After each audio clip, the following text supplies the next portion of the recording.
those of you that do keep up with astrology, I'm here to give a channel message for the full moon in Cancer. So on January 13th, we experienced a full moon in Cancer. When you're dealing with a full moon, the effects of it, you're going to feel the most typically the day before and 2 days after. You should typically see it the day before, and then 2 days after is when it's, the largest in the sky. So yeah, we have a full moon in Cancer that is in opposition to the sun in Capricorn. And for me, I'm able to kind of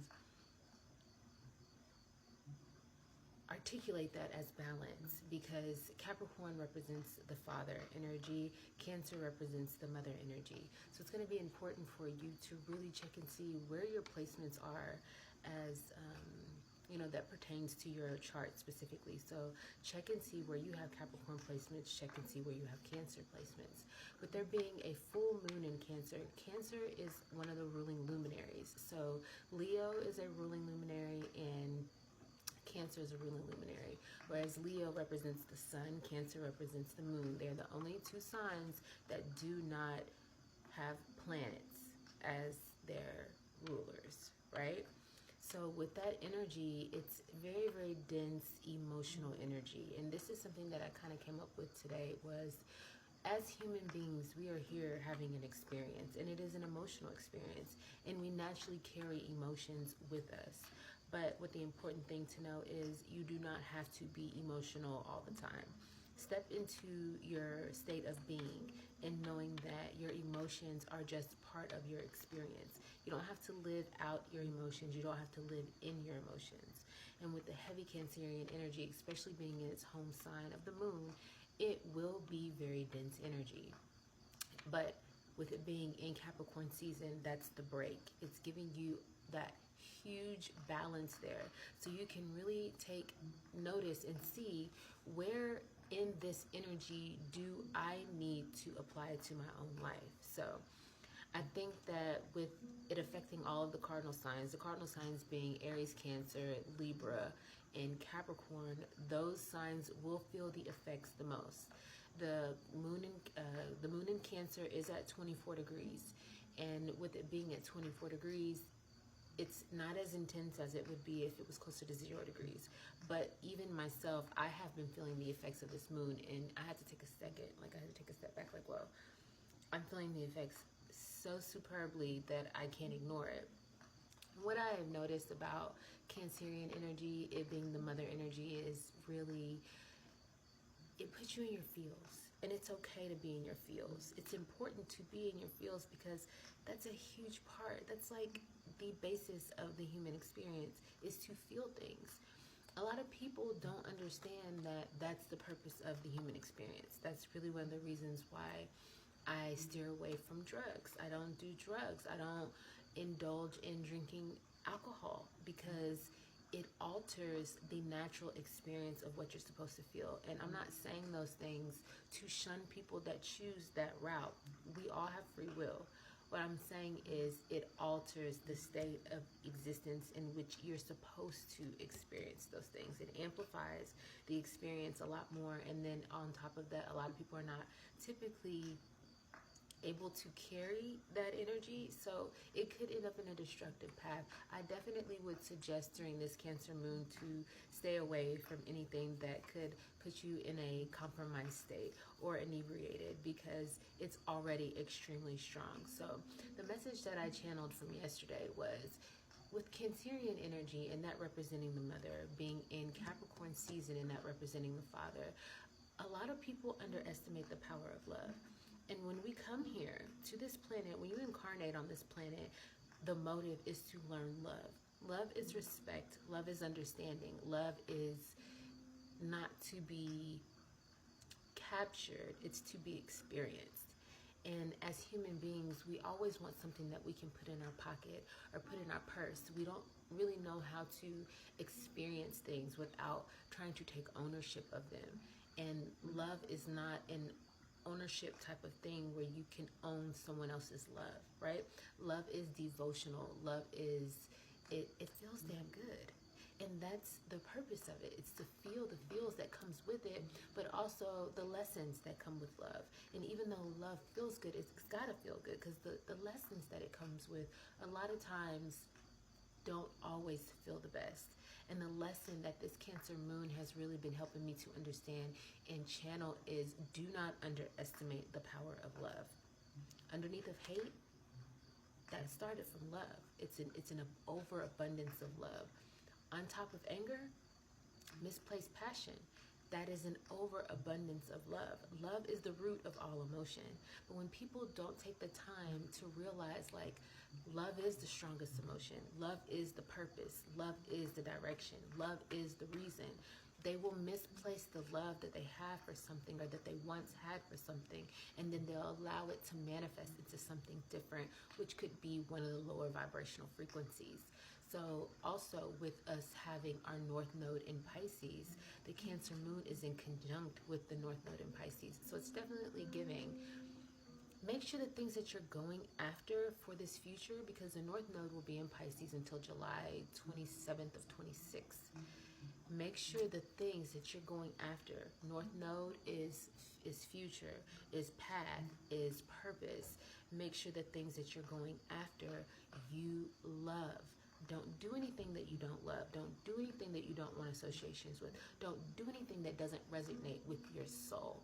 And also with it being in conjunct with the Mars retrograde in Cancer. So you have the Cancer full moon in conjunction with Mars retrograding in Cancer. So Mars is the planet of attack. Mars is in fall when it's in Cancer. It kind of, I want to say, it takes a back seat, where it's like people with the placement of Mars in Cancer, they're not going to move on anything that they don't love. And with Mars being in retrograde, we know that retrograde is reassess, revisit, revise, retrograde. So you're being pushed to revisit, reassess, revise the things that you go after that you love, and make sure that you do have the essence of love in the things that you go after. So I know that that's a lot of information, but try to just follow what I said. So we have the full moon in Cancer. We have Mars retrograde in Cancer. So full moon in Cancer is conjunct. Conjunct is connected. It's like it goes well with. Mars retrograde in Cancer. Retrograde is for you to revisit. Mars is in Cancer. You want to revisit the things that you go after. With the moon being in Cancer, you want to really assess and streamline. Do I love this enough to continue to go after it? Ask yourself that question before you continue on that path. People with Mars in Cancer don't make a move on anything unless they truly love it. And I admire that placement, even though it's in a fall, because it's a complicated placement just based on the society that we lived in hyperstimulation.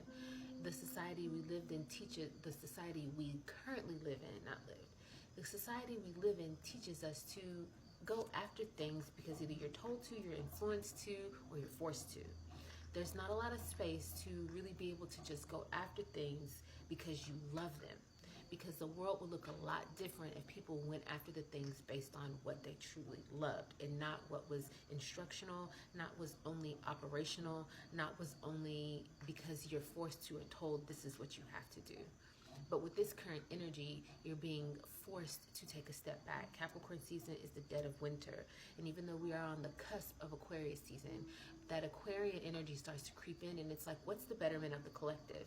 So when you're considering, you have that full moon in Cancer, and then you have Mars retrograde in Cancer, which is like revisiting, and then you're in Capricorn season, which is the father, and then you're on the cusp of Aquarius season. That is, what can I go after that I love that is for the betterment of the collective? That is really the best way that I can explain it to you. And this energy is definitely giving, be mindful of your time, because even though this feels like a dormant time, right? Don't sleep on your routines. Saturn is the ruler of time. Saturn is in its home planet in Capricorn, but right now Saturn is in Pisces. So the Saturn in Pisces is in conjunction with the North Node in Pisces. That is an energy of pushing forward. You want to make sure that you're really pushing forward, but do not exhaust yourself. Make sure you are taking time to meditate. Make sure you're cooking that food that you love. Make sure that you're taking the time to journal. Keep track of the mental notes and the things that have gone on and are currently going on in your life, so that you can go after what you love and not waste the time on assessing and milling over things that really have no longer time in your life, or don't hold any space in your life. So I also wanted to touch on that Jupiter is in Gemini, which Jupiter is the largest planet in the solar system. Jupiter really highlights the way that you live. How do you live your life? My Jupiter is in Gemini. Jupiter is currently in Gemini. Gemini has a very freeing teenager type of energy, and I think that contributes to the way that I live my life. I live my life very much so in a whimsical way. I wanted to say on a whim, but we'll say whimsical, because that that fits a lot better for me. So with Jupiter being in Gemini, I think that it is definitely in a faster pace of moving. However, it will shift very soon into Cancer. And if you're doing foreshadowing, that makes you realize that, okay, full moon in Cancer, or in Capricorn season, soon to be in conjunct with Jupiter in Cancer. Jupiter in Cancer is exalted. Jupiter in Cancer is home. Like, you have nice home, you have nice things. It's the mother. It is the coziness. It is the nice house. Think about how you want to cultivate using that energy based on what house this falls in for you. And I use Cafe Astrology. It's one of my favorite sites because there's so many different ways and aspects you can assess this information. But I personally use astrology to check the temperature of time. I know that in a lot of religious-based societies, astrology is looked at as divinity. But the thing is, you're absolutely free to exercise your free will at all costs. But in my opinion, and this is my free will, it is the best way to check the temperature of time. People wake up every day and religiously cut on the news. This is the news for me. This is my weather. This is how I can assess, how can I go about my week, my year. This is not something that I worship. It is just looking at the weather. It's the same way you get on your phone and you check your phone to see, how should I dress for the occasion? That is how I interpret astrology. How should I dress for the occasion? How should I assess myself with these current aspects in the sky? Because I want to make sure that I'm taking advantage of highlighted energy, and I am aware to be like, beware of energy that tells you to be still, don't move. Because if you have energy that tells you to be still, don't move, and you're out here moving wrong, that could cost you. When if you just check the temperature of the time, then maybe you wouldn't react or act that way. So I encourage you all so much to delve a little deeper. Look at your natal chart. See where your placements are, what your houses fall in. What does this current time mean to you? A lot of people underestimate the power of love.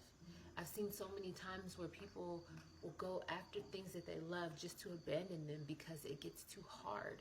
But if something is that important to you and you love it so much, it could potentially get hard to keep it.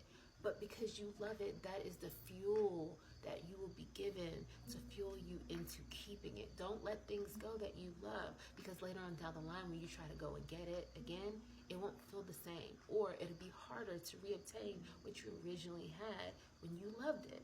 So make sure that you're doing the things that you love. Make sure you're taking time to just do that little hobby. I know that nowadays a lot of times social media takes up a lot of our times. It takes up the time in the day where you might do a crossword puzzle, or you might knit, or you might watch a movie. But be intentional about that. Be intentional about, I want to cultivate the things that I love, and I want to go after the things that I love, because I want to be intentional about my life, because I love me and I love my life, and I'm only given one, and I'm not going to let anyone else write the script to that story that was gifted to me. So let me enjoy what was given to me and take advantage of the energy that surrounds that so I can make the best decisions for my life. So it's been a pleasure. Thank you for tuning in with us at the Infinite Guidance. You can follow us on YouTube. We also have an Instagram. Everything is at the Infinite Guidance. And also on Instagram, it's going to be the Infinite Guidance with 2 E's. It has been so much of a pleasure, and I look forward to meeting with you again. Later.